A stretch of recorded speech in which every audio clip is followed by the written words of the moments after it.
Hi, I'm Gary, and this is episode 129 of EV Musings, a podcast about renewables, electric vehicles, and things that are interesting to electric vehicle owners.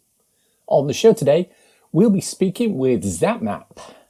This season of the podcast is sponsored by Zap-Map. Before we start, I wanted to remind you that we have 128 prior episodes back in the archives. There's information in there on various different electric vehicles, charging, charge point operators, batteries, range anxiety, cables, you name it, it's probably in there. Have a quick search and see whether you can find anything you might find interesting. Our main topic of discussion today is Zap-Map. We're very lucky to entice Zap-Map on board as sponsors of this podcast last season, and they've kindly extended that sponsorship for the new season.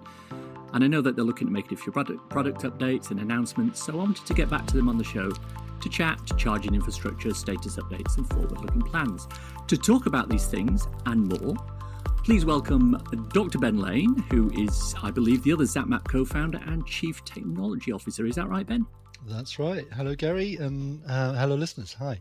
I usually start with every guest by asking the same question, which is, what's your EV story? How did you get involved with electric cars? Okay, how long we've got is part of the answer. I'm a bit of an old timer, so I've been involved in electric mobility for going on for about 20 years. So I did a PhD focusing on hydrogen vehicles and sort of implementation strategies.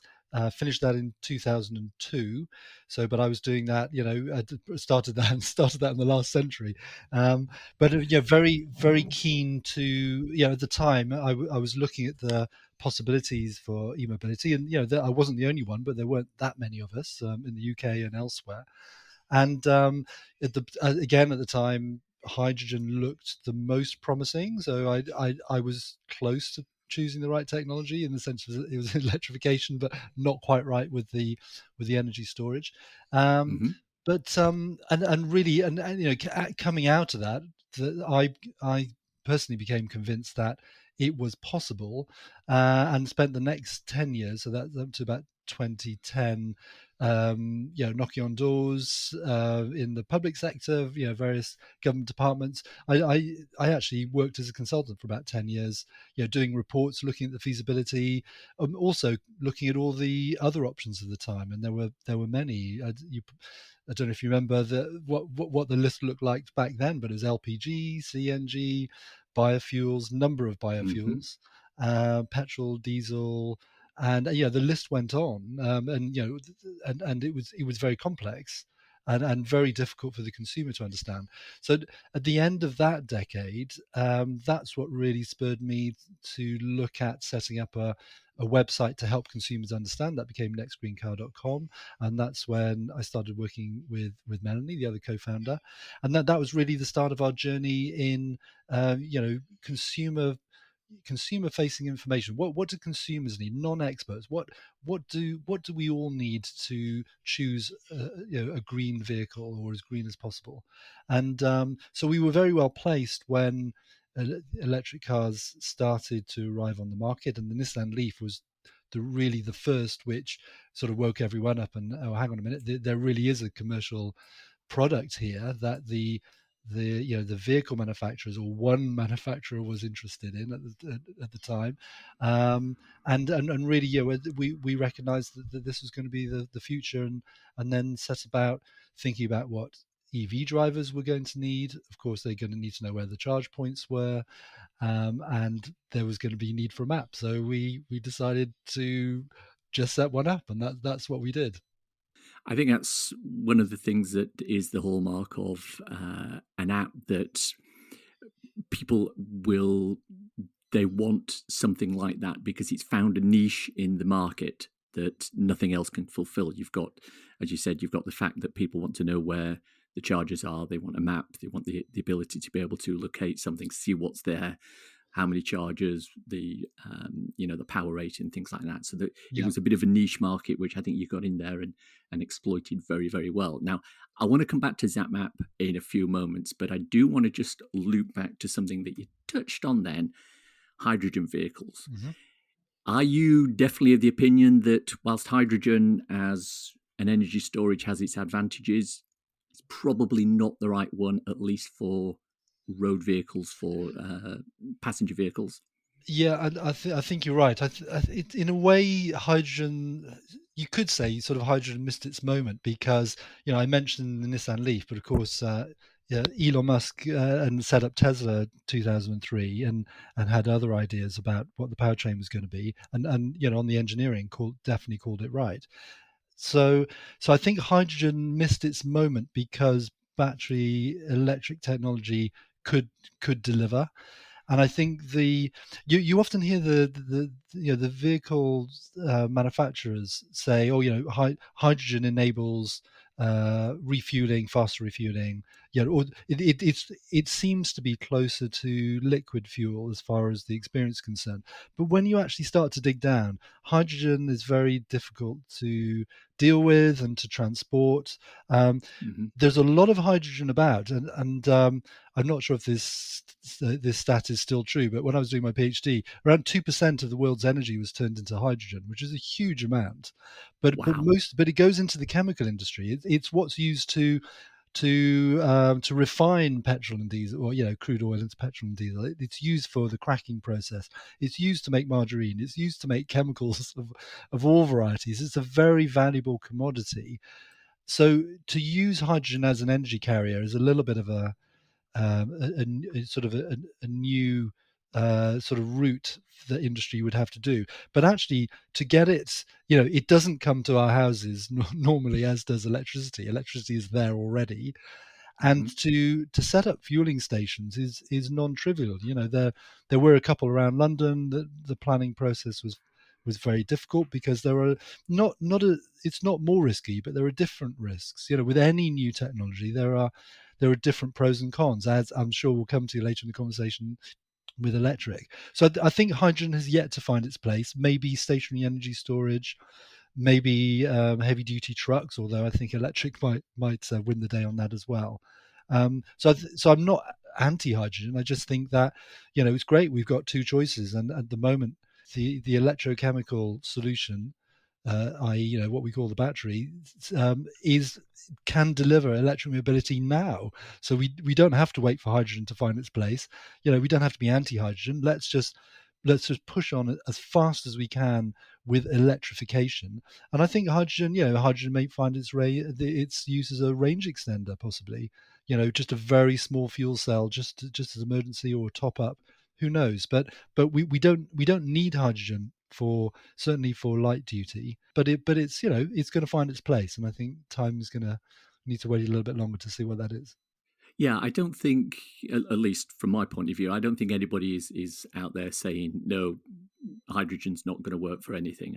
I think there are a number of people out there who believe that it will be used in areas where it's probably not best suited. And as you say, there are existing applications that use it now, and those could expand. I'm with you. I don't see it for passenger cars. Maybe on bigger trucks over longer distances, but I don't think anybody who really has looked into this like you have in the detail is going to say, nah, stick it in a Nissan Leaf. And I think there's more chance of the next battery chemistry coming along to provide that higher specific energy density. So the beginning of of our journey at Zap-Map, there were nickel cadmium. When actually going back to about 2000, there were nickel cadmium batteries. It's pre Zap-Map. And when when the Nissan Leaf came out, that's when we hit sort of lithium ion technology. That's when lithium started to show that it was could form the basis of a real commercial product. But I think there are lots of battery chemistry, especially because the market's really shifting, so the investment is shifting as well. And not only is that investment going into more charge points, higher power units across the globe, not only is it going into manufacture of vehicles, of higher quality and more choice and larger size, but it's also going into the battery chemistry itself. So I think we're more likely to see a step change, 20, 30, 40% improvement in battery chemistry than we are, all to wake up one morning and go, okay, now it's going to be hydrogen for this particular sector. So that's my personal view. Well, we shall see. I think you're probably very much on track there. Let's loop back now to Zap-Map itself and the app. We've talked, for those people who may not know exactly what Zap-Map does, we've talked at a high level about some of the functionality on it. But one of the things that came out fairly recently with Zap-Map is the premium option, the subscriptions.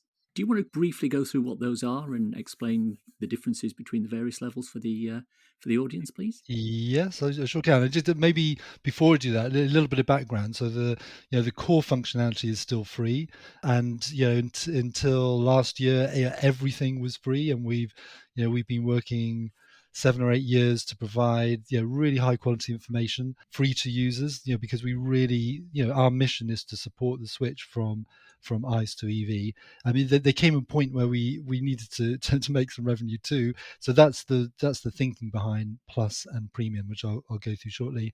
But I think I'd just like to start off the conversation by saying the majority of the functionalities, and that's behind Search, Plan and Pay, are still free. And if for instance, we don't want to put any barrier in front of using Zap-Map for payment. So a lot of your listeners will know that we offer Zap Pay, and we can talk more about that later as well. So that's outside subscription. So essentially, the core is free, but we wanted to offer some additional features such as CarPlay and Android Auto, and that's what forms part of the subscriptions package. Okay, so there are 2 levels of subscription. What are the differences then? So we offer 2 subscriptions packages. As well as the free. Obviously, there's the Plus and the Premium. So the core step up, essentially we want to offer, or we do offer, additional search and planning capabilities. So say with search, we've got there are more filter options, such as you can filter and find on the map all the locations that have got multiple chargers, and you can search for 3, 4 or 5 or more chargers if you want that. If you want to find locations with that resilience. And you can search by rating. So we because we've got so many users, we ask them to rate the locations to help other users. So that's our user rating. So for instance, as part of the Plus and Premium, you can also search by those user ratings as well. You can still see them on the free map. As you open the location, it will show you how many user rating stars out of 5 that are there, but it just gives you that additional functionality. The third important one is actually you can see all the new chargers. Again, if you need the public network, the free version will show you everything that's available and with its status as well for the majority of chargers. But if you want to specifically only see the new ones that have gone in the last couple of weeks in your area, that's also part of Plus and Premium. And then the key distinction between Plus and Premium is that Premium also gives you the CarPlay and Android Auto. So we've been very keen, from the outset for a number of years, we've really wanted to get the app experience into the car. And fortunately, I'd say the vast majority of new EVs are CarPlay and/or Android Auto compatible. So that was part of our premium product that we launched last year. So it's on Android and iOS, as you would expect. Actually, in the last additional benefit you get with the subscription packages is you can save more as well. So in the free, you can save a filter, you can save an EV. In the Plus, you can save up to 3 EVs and 3 filters. And then on the Premium, you've got unlimited. I'm not sure what the maximum number is, but it's very high, but it's unlimited. I'll see if I can break that for you at some point. Then see if you can get over 1,000, and we'll see. Well, I'm not sure I can get 1,000 different filters, but one of the things I particularly like, and you've mentioned it already about the premium version, is the ability to highlight new chargers within, I think it's the last 30 days. And I actually posted something out a couple of weeks ago on Twitter, and it was a screenshot from the app, and it was all the new high-powered chargers, 50 kilowatt and higher, that had been installed in the last 30 days. And it was a huge number. And it's things like that help to raise the awareness of, maybe the infrastructure is not 100% where it needs to be at the moment, but it's definitely heading in the right direction when you see the number of charges that are being installed, the number of the Absolutely. amount of Yeah. investment that the charge point operators are making. Yeah, and it's a really important page on our website. So zap-map.com. There's a stats page, and yeah, I'm looking at it now because the numbers are going up so quick. It's really it's really hard to keep up. So we've got so on our leading stats on the number of charge points, there's over 50,000 connectors. It's just ticked over 51,000. It's 51,000 as two as we speak, and that's. Wow. So it's 50,000 connectors over 30,000 devices, and those are spread over almost 20,000 locations. So those are the three key dimensions. But you're right, the number is huge. So in the last month, almost 900 new devices have been added, and they will be appearing on the as new markers on the map, as you just said. Right, I want to come back about stats in a few seconds because I've got a quick question on that. But one, just sort of wrapping up on the premiums and the filters, etc. At the moment, the filters that are associated with Plus and Premium are on the apps only. Is there a plan to sort of incorporate those into the web page? Because you can still do the login on the web page to get your own personalized information. Can you then get really good? Yeah, really good point. You make a really good point. We our key goal was to get subscriptions released on the apps. We're now working on the website to bring up the website up to the same capability. So you're quite right. It doesn't have all the functionality as the apps do. Obviously, the apps are most important to our users because when you're out and about, you're more likely to have a device than your desktop or your laptop with you. Although your laptop is definitely possible, but we're very keen now to improve the desktop experience. In fact, we've got a couple of new people in the team who are working on that very thing right now. Let's loop back to the stats now. Now, you talked there about some of the statistics that you've gathered in terms of the number of connectors, the number of units, the number of locations. But one of the other things that I know a lot of people use Zap-Map for is they look at some of the status updates on particular chargers. Have people checked in? Have they identified errors and that sort of thing? Do you have any statistics you can share about the number of status updates that are done on the app every day by the users?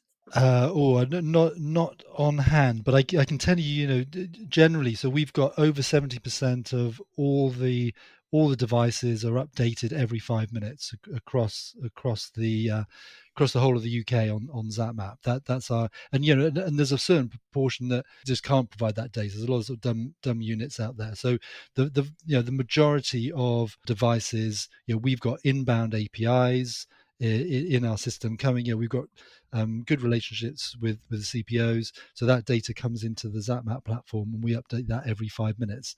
So I haven't got the figures for the user updates, but we consider those user updates as important because just because it's machine updated information doesn't mean it's right. That's the key. That's the bottom line. And as we know, APIs go down. The information that the CPOs have available to them isn't always right. It is for the majority of the time, but there are significant minority of cases where someone is actually at the unit. I mean, you've probably been in this position yourself. I certainly have. You're in front of a unit. The map says it should be working because the CPO thinks it's actually working, but you're a real person. You're there, and actually see there's a problem. It may not be a problem with the device. It could be, the bay is iced. Could be there's a barrier gone down which shouldn't have gone down. It should be 24 access, but it's not. Or it could be the device. There may be a crack in the connector, and it's just not not a good idea to use it. Or maybe the unit has actually just gone down, but it hasn't told its own back office. So we see that there's a complementary nature of human and machine information together is part of the Zap-Map solution, and that's why we include the user updates. And it also works on, there's a couple of networks we don't have dynamic updates for. The old example of that was Ecotricity. Of course, they're all migrating over to GridServe, but users were helping each other on keeping up to date with the statuses and the availability and the usability of the units in that particular case. Okay, so just to clarify for people who may be listening, when you say that 70% of the units are updated every 5 minutes, does this mean that I'm looking at the app now and I've picked my local charger, and for each particular connector, you've got a little thing on there that says available sort of 9 minutes ago network. Does that mean that the unit is reporting back to the charge point operator and you're polling the charge point operator to get that information to update the app? Is that how that's working? Exactly. Yeah. So there's two API links. Yeah. There's the unit back to the CPO's back office, and then we have an API set up with the CPO. Then that message has to come across to us. So the vast majority of cases it works, but there are always, there are lots of cases where it doesn't. The signals go down, the information isn't right, and that's where our community, of which there are many hundreds of thousands, that's where our community help each other, and that's partly what Zap-Map's about. It's not just a tech platform which is giving information; it's a platform for the EV community to help each other, and that's Melanie and I set it up with that concept, with that idea, and in fact, Zap Chat, the messaging platform within Zap-Map, was one of the first features, because it's still true now, but it's even truer in the first couple of years of EVs. There was a very strong community of pioneers, EV pioneers, helping each other and learning. We were all on a learning curve, and we're still on a learning curve, but it's still true. There's our users are super engaged with each other and with us in the office, and we see our user base as we see them as Zap-Map. It's not the software, it's our user base, and we value them, and that's why we try to provide as much useful, accurate information as possible, because that's what EV drivers need. Totally agree. How many different charge point operators do you get live updates from at the moment? Okay, yeah. So in the market, in the UK, there are 40 plus networks, CPOs, charge point operators in all, and we've got inbound APIs for over 20 of those. Now, of course, the CPOs that we've got, those APIs, generally the larger ones, and so that's why we've got more than half of the network have live updates. But it's well over 20, and the number's growing all the time. We've also got different types of integration with the CPO. So step one is obviously having static data, the correct type of charger, the device and the connector. That's step one. Then going to dynamic information, which is this live update, step two. And then there's also bringing payment, the possibility of payment with that CPO.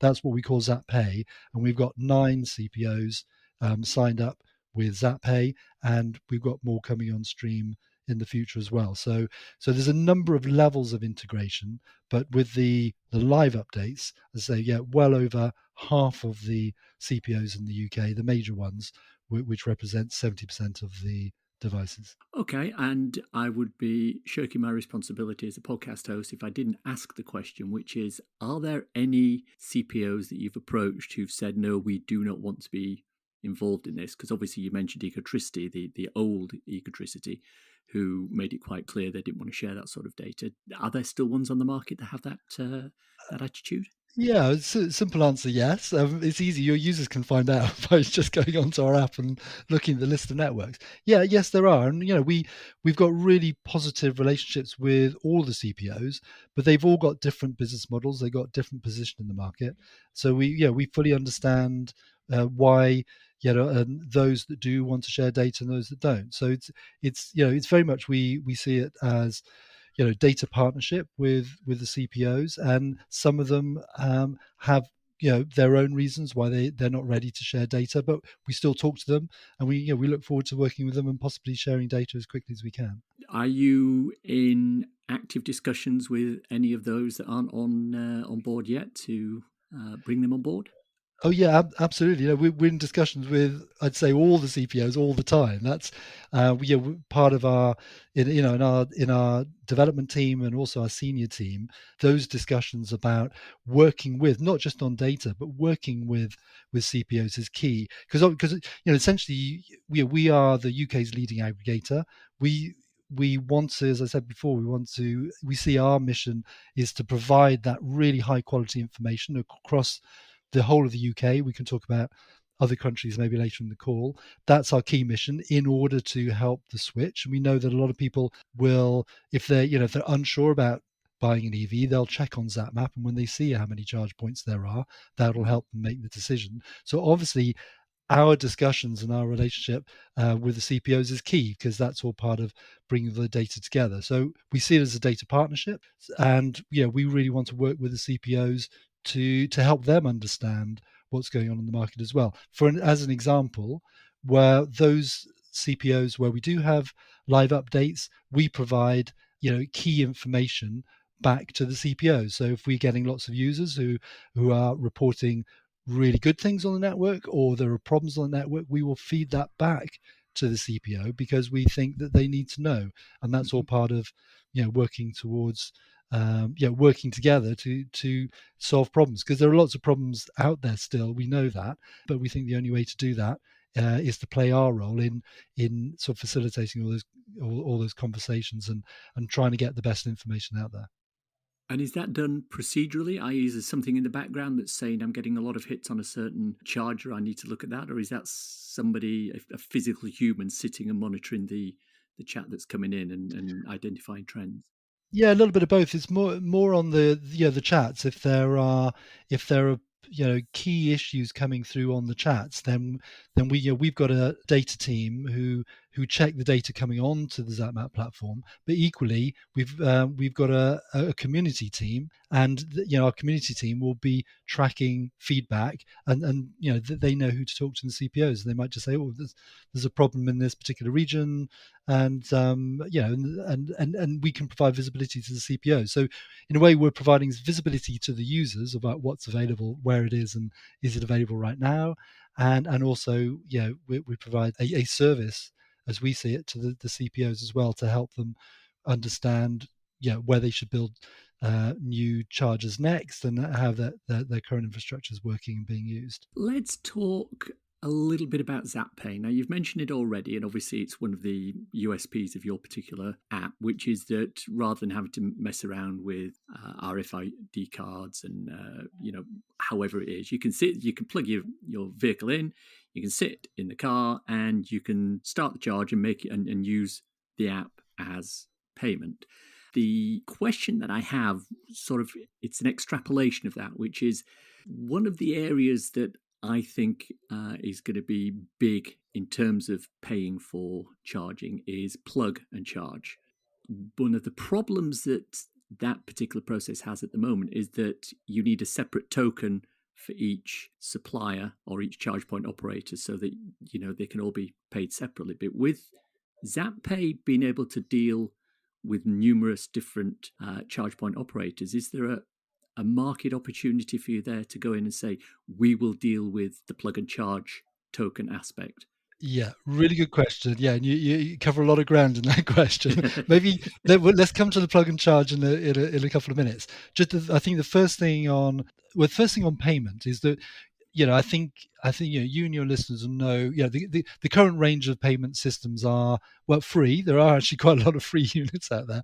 So let's put free to one side. But if you need to make payment, essentially you've got RFID card, you've got app, and you've got contactless. I think those are generally accepted to be currently the main three options. Mm-hmm. Now, at the beginning of our payment journey, we decided that we're an app, we're digital, so we decided not to go down the RFID route, not to do a Zap-Map RFID card. And the reason for that is we don't think it's going to be the winner in the long term. We think it's it's an early technology, it's a temporary technology, and that and RFIDs are already sort of losing favor. But they were needed at the beginning of the charging point story in the UK and elsewhere. So they played their role, but things are moving on. So we see the future as digital, and we see it as either app-based payments, using your device, and contactless. So we're not anti-contactless at all. We really support contactless, because what we support, our strapline is charging made simple. So anything which makes that charging experience simple, and when you're there, when it's raining and you've got 5% in the car, the last thing you want is 20 minutes faffing around trying to get a charge. So we're trying to make that as simple as possible. So what we bring to the market in the UK and elsewhere later, but what we bring to the market is if an aggregated payment solution. So we're not the only one out there, but what we've tried to do is to make a very simple ABC. There are 3 stages with a high quality app experience linked to as many networks as possible. Now we've got 9 signed up. We've got 3 live as I speak. A number of those rolled out in the next month or 2, but we've got 9 signed up. We're actually we're doing the hard work now of integration. And when I say it's hard work, it's complex, but your users your listeners don't need to know about the complexity. All they need is the final product, and that's what we're working towards. But we also want to sign up more for that.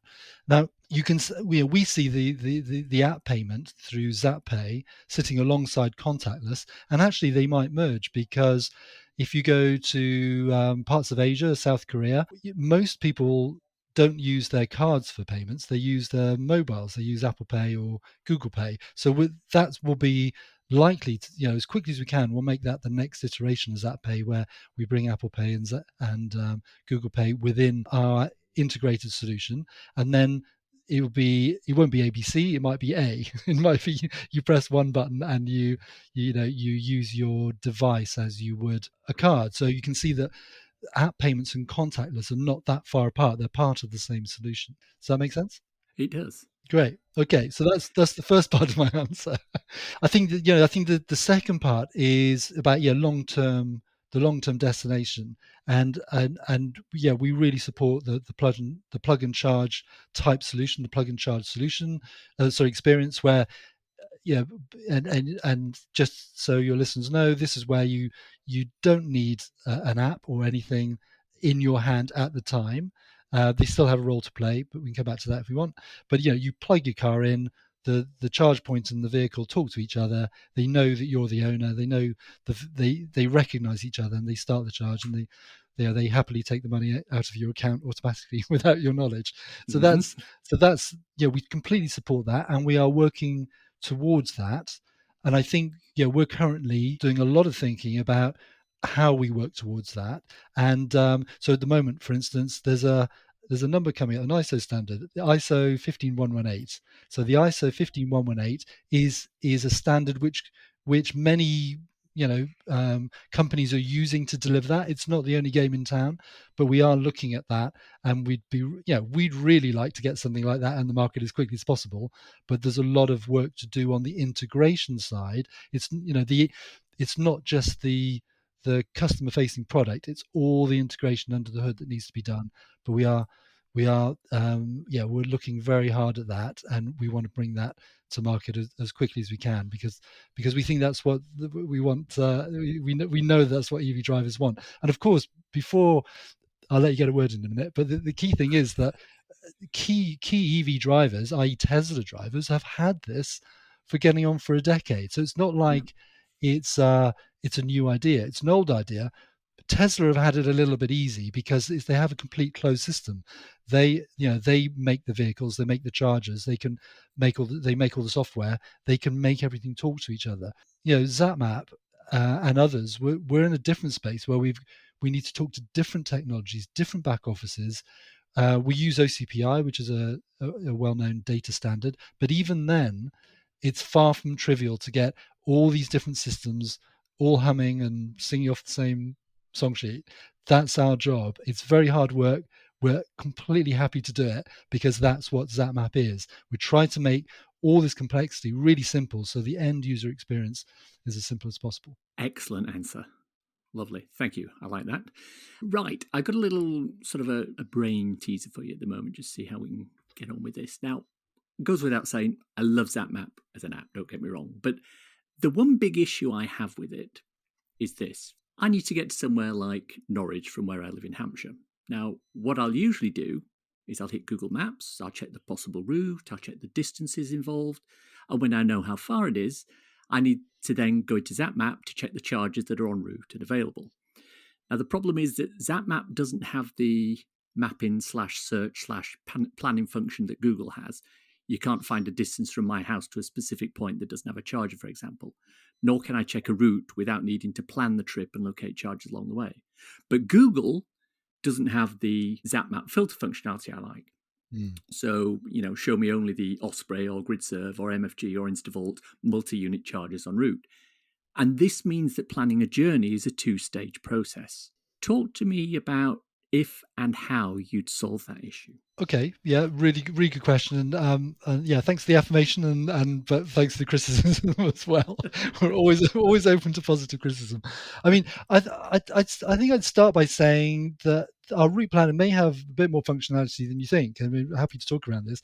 We've got APIs from Google coming into the Zap-Map platform. So when you plan a route, stage one is, it will suggest a route, and that's essentially, Google, we get that from Google, and it will go, is this the route that you want? And you can put some waypoints or not. And, at the moment, Google isn't the only game in town, Apple, and, there are other mapping providers. So we could use others, but it is possible to plan your route first within our route planner. So it may not have all the functionality that Google and other platforms have, but it is possible to do that. And then when you're happy with the route, then you can choose, how far from the route do you want to search.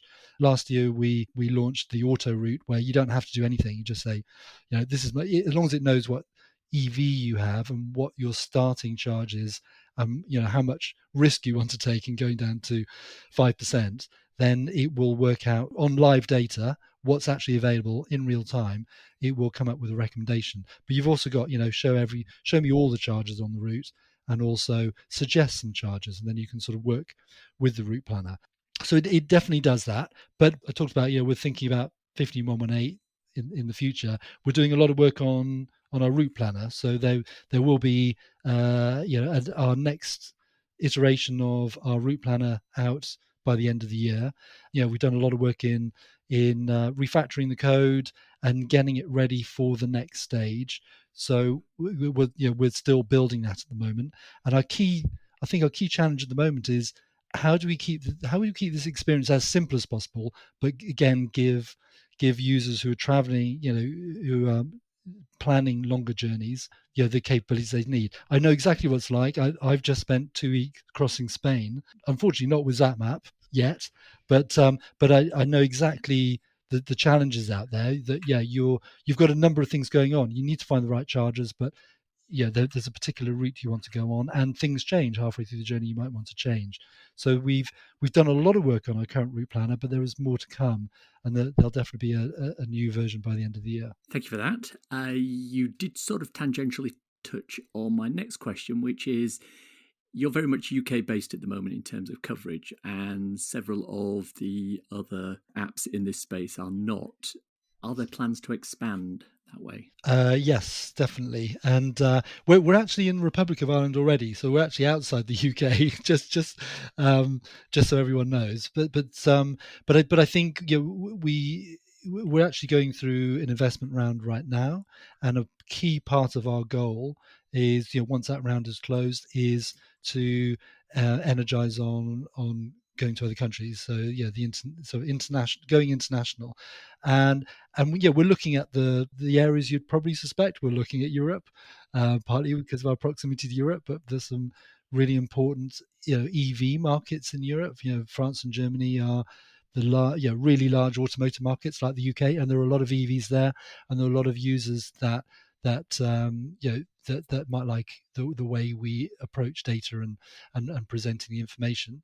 And we're looking at North America as well, which is interesting because they're a couple of years behind us as far as EVs, apart from Tesla, obviously. We're looking at other areas too. So, but probably no surprise those areas I mentioned, but we're really keen to make Zap-Map properly international as quickly as we can. But it's going to take a lot of work and a lot of investment to make that happen. So what is the ultimate strategic direction for Zap-Map? Are you trying to become the charger locating app of choice, the charge payment app of choice, the route navigation app of choice, or something else? Okay, well, that's a really good question.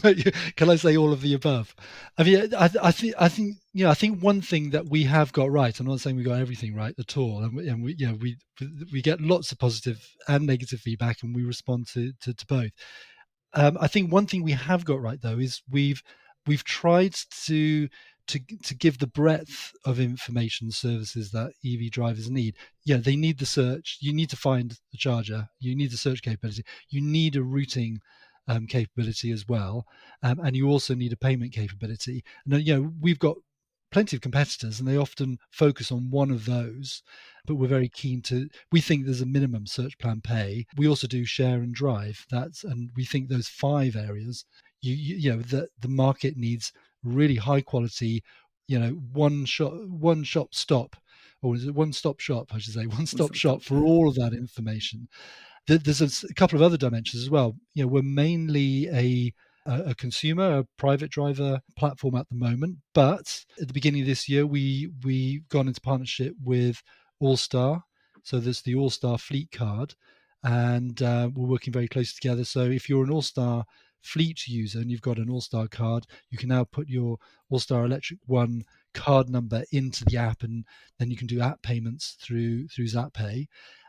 But we're working hard on fleet products in the future, because there are a lot of electric vans already on the road, but a lot more coming, as well as electric company cars. So we're working on those fronts too. I'm not quite answering your question, I know. I think we always see ourselves as on the side of the consumer, and I include fleets in that. And I can't see us moving away from that, because that has been our mission from day one. Is what do EV drivers need? How can we give them that high quality information in as simple as possible as way? So we're going to keep on doing that. It's going to be a key part of our mission to help the switch to EV. And as we know, by the end of the decade, you'll only be able to buy an EV, which is we think is absolutely right for the environmental reasons and lots of other reasons too. Our aim is to keep that breadth and to keep providing really high quality service across search, plan, pay, but also sharing information user to user, and also drive. That's the in-car experience. Talk to me then about the business model for Zap-Map. Now, your basic app is free. The basic stats on the website are free. The website itself is free. You've got the subscriptions, as we've talked about. But I imagine the overhead on running servers and the teams that manage those isn't totally covered by the income from that, although I could be wrong. So where are you ultimately looking to make money and repay the investors who've put money into the business? What revenue streams can we build so we can keep on providing that really high quality information? So you've mentioned subscriptions. Absolutely. That's one way that we're going to bring some money in the company to reinvest in future products. We also, earlier on in the call, I mentioned that we provide services to CPOs. So we see ourselves very much as supporting the whole industry, and that's the vehicle manufacturers and the charge point operators as well. So we sell data as well. We do a little bit of advertising. So advertising and data sales we do get some revenues from that too. And in the longer term, our payment solution, we will take a small proportion of the cost of a charge. So that's it's very competitive. It's not a large margin. If we get it right, there will be enough margin there again that we can grow the company, because we're about 30, getting on for maybe we've got a few people just joined, so maybe 35 max. We need to double the size of the company in order to keep up with the market, because the market's really growing. But our key mission is to use those revenues invested in the people in the team, because our team, as well as our users, our team is Zap-Map too, invested in the team, and so we can carry on improving the products going forward.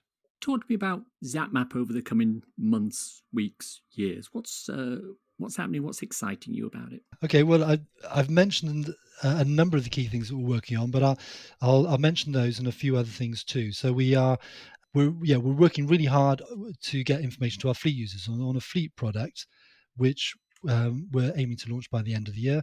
So I've talked already about our partnership with All-Star. We're going building on that partnership. We're going beyond and building a very strong fleet solution to help those fleets that are moving towards EVs. Some are further than others, but fleets have their own requirements. So they need additional information than private drivers do. So we're working very hard on that. And as I say, we're aiming to get a product out by the end of the year. very excited about that because fleets are a little bit behind the private market, but they'll catch up very quickly, and the number of miles that will be driven on electric by those fleets will, could overtake private mileage on EV pretty quickly. So that's one thing. We're working on getting ready to go international. So we if you like, we're getting the platform ready to sit within other countries with different languages. That's most likely going to be next year, but there's a lot of preparatory work to do. So that we're very excited about that, but our users aren't going to see anything for a while, but we are working hard on that. We're working really hard to bring more CPOs onto Zap-Pay, because Zap-Pay really only kicked off last year as far as the numbers of users are concerned. And we've, as I mentioned before, we've got 9 CPOs signed up. We want essentially to have the majority of the major CPOs signed up to Zap-Pay by the end of the year. So a lot of it's conversations. We've got Fully Charged Live is coming up following this call. We'll be meeting our contacts in all the CPOs and continuing those conversations. But we're really keen to do that. But also we're doing, maybe more immediately, we're doing some refreshes on the website. We're going to be adding some new functionality to the Plus and the Premium options. We're going to be doing an update on CarPlay and Android Auto. So they'll be rolled out in the short and the medium term before some of the other things I've just mentioned. And we're also doing a lot of thinking on this plug and play piece, which is the 15118 or similar. So some of these projects are in discovery and in planning and in build, and some of these are, some of the work we're doing is product updates. And the current user base, the current users are going to see those product refreshes first, over the summer and into the autumn. But all these major changes, these major advances in sort of platform capability, they'll come through next year. But I'd like your listeners to know we're working really hard on them now. So we're very excited by those, but we won't be able to show our working for another 12 months or so. But they will come. I always finish my interviews with the same question, which is, if you were king for a day, what is the one thing that you would do that would facilitate the uptake of electric vehicles in this country? Okay, I think that's relatively easy. As far as it's not easy to do, but it's easy to say. I think I would either mandate, or if I or if I had the resources, essentially build the equivalent of the supercharger network for non-Teslas across Europe. And I'm thinking of, I'll name a name, the Ionity type charger, very high quality, very reliable. And I'd include Instavolt and Osprey units in that as well. But really high powered units, sort of 100 kilowatts plus, in hundreds of locations, but at each location a lot of redundancy, so at least 4 units. Actually, in the last couple of weeks, I was actually at an Ionity station. One unit very rarely didn't want to communicate, so I just moved to the next one, and it wasn't an issue because there was all that redundancy. Now, that doesn't happen very often though on Ionity, I should say, but that was a rare case. But it was absolutely no problem, because this particular location there were 6 bays. So yeah, I'd say 50 to 100 high quality mini hubs. They're not exactly like a petrol or fuel station equivalent. They're mini hubs on trunk roads, on A roads, but with high levels of redundancy as well as hardware quality. Excellent answer. And I think you'll agree with some of the charge point operators at the moment. They're definitely heading towards that. I mean, we've had the Banbury Instavolt, which has just been upgraded from 8 to 16. Just down the road from there, there's the Osprey 6-unit one. In fact, I did a whole episode on, in fact, I did 2 episodes on hubs. There's that many of them popping up around the place, but there's still a way to go. But I think we're definitely on the right track there, aren't we? Agreed. I think that the industry knows what it needs to deliver now, and I think users are expecting. They know what is coming, and I think the hard work is getting those units in the ground, and also all the data implementation behind the scenes, because that's as we know from our experience, that's non-trivial too. Dr. Lane, thank you very, very much for your time. I appreciate it. I think it's been an excellent discussion. Thank you very much. Okay, thanks, Gary. Good talking to you. Many, many thanks to Ben for his time and to Zap-Map for their continuing sponsorship of the podcast for this season. And now it's time for a cool EV or renewable thing to share with your listeners. This is more relevant if you're an outdoorsy type of person. How would you like a portable wind turbine that fits in your backpack? Canadian company Aurea has developed just such a thing. It's called the Shine, it weighs just £3, it's about the size of a water bottle, and it can charge any USB device or up to 4 phones, but not at the same time. The result may look a little different, but it is in fact a micro version of a regular wind turbine. It even has the same mechanism called yawing, which allows the turbine head to spin into the wind so you don't have to worry about which direction the wind is blowing. It works at wind speeds from 8 miles an hour, a gentle wind breeze, to 28 miles an hour, enough to sway heavy branches and flip umbrellas. Although if your plan is to go somewhere with zero wind, you may be better off packing a portable solar panel. The turbine is shaped a bit like a mini Zeppelin. It features 3 gently curved blades that fold out like flower petals and a collapsible tripod that's stored inside.